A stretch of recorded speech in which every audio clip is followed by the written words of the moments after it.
some more great Italian food, this time from the fantastic Antonio Carluccio. So, welcome back, sir. Thank you. And you did the first ever Saturday Kitchen that I ever did as well. I remember it. You did lamb, stuffed with cheese and stuff like that. The plaque is there. The plaque is in there, exactly. And so on the menu is not lamb, but pig's cheeks. That's a fantastic piece of pork. Yeah. Very tender, and I believe it will be very fashionable. I hope not, because there are not many cheeks, you know. Yeah, exactly, yeah. You don't want to be too trendy. Only 2 cheeks per pork. Yeah, exactly. Now, this is a lovely recipe. I tasted it, and it's really very good. Yeah. So on the menu is this braised with a little bit of carrot and the cabbage on the side, and the cabbage will be then sort of similar to sauerkraut. Okay. But it's sour cabbage. What do you cook, Antonio? I still don't understand. What are you cooking? What you cooking? Pork cheek, Gennaro. With a cabbage.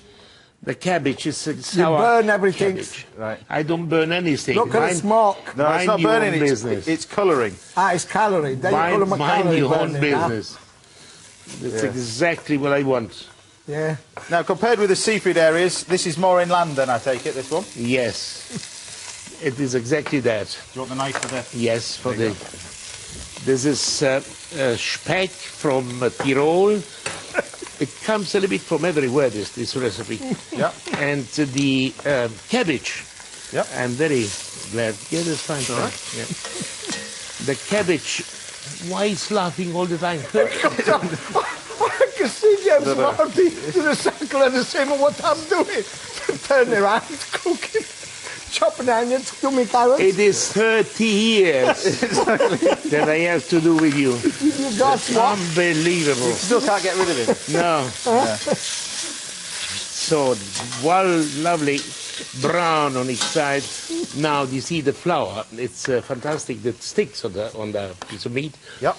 And when the sauce comes in, it sticks on the sauce. Right. So you use as a little thickener to start off with. Yeah. But the idea is you brown it off first of all, then, yeah. Yes. And I set it on the side while I put the. We'll just ignore him, sorry. Now, you've recently inherited a pig. I do it all the time, yes. You've inherited a pig. It was fantastic because I could call it my name. So this is when a I pig had that it you in my saw. arm, I said, "Oh, that's so lovely." You know, I had wonderful eyelashes, fantastic brown bottom, and I called it Sophia Loren. Now it's a little bit awkward because in May, yeah, put it in, yes. In May, what? In May is a food festival in Molten. Yeah. And unfortunately, Roasty Sophia. So you're cooking Sophia Loren. Listen, do you know that man there? I don't know. I think he's just come wandering in off the street, to be honest. But It's very silly. Very silly. Now, we put it back again. Now, this is anybody that wants to see you live. Yes. You're appearing, and to be honest, you should really go and see this. You're appearing live and doing cooking demonstrations next month. Yes. Yeah. In Morton, nearby your part of the world. Yeah, Malton in North Yorkshire, yeah. I'm up there tonight in the restaurant, so it's... This is the vinegar. Yes. No, that's wine. No, there's the wine. Wine. Yes. That's the vinegar. I am confused now. Yeah. Wow. Stop. Are you all right there? A little bit of stock. Yeah. Peppercorns. Peppercorns. And a little bit of... Nutmeg. Yes. Wonderful. And then you've got a different... And you've got a different variety of balsamic vinegar here. So, yes. So this is apple balsamic. And this is apple balsamic vinegar. Yeah. Did you find it? It's wonderful because it's not very easy to find. All right. So now that's a fantastic job because you can cut very well, I discovered.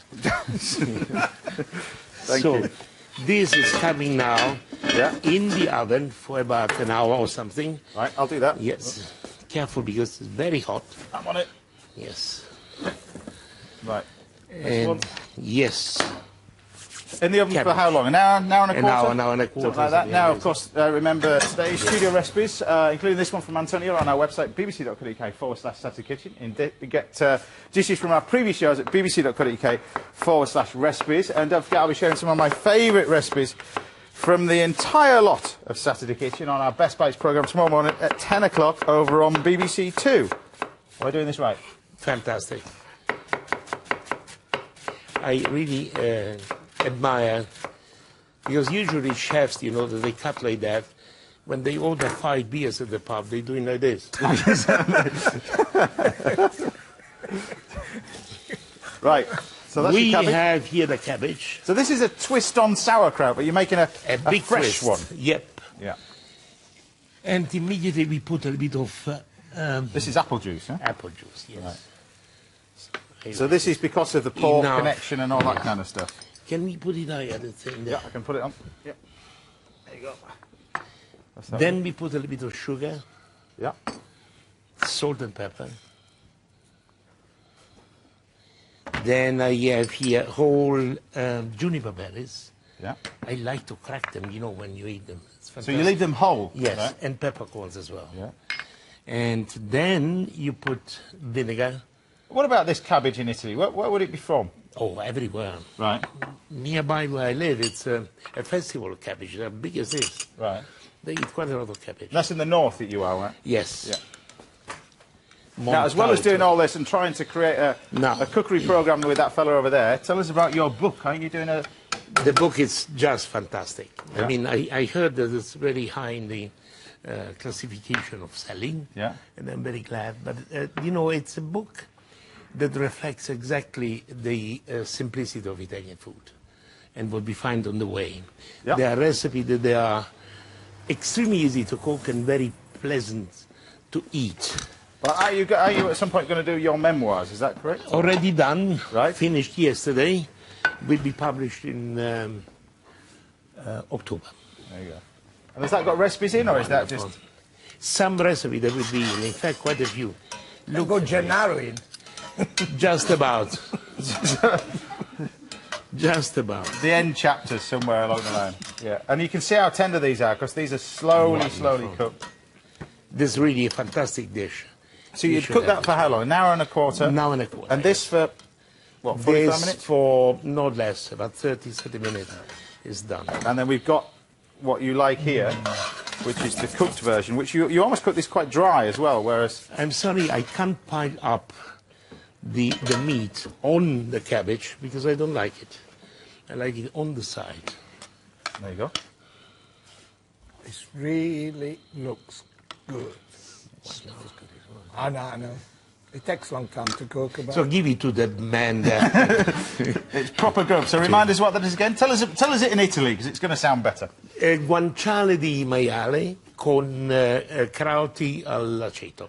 I told you, pig's cheeks and cabbage. That's it. Simple and fantastic.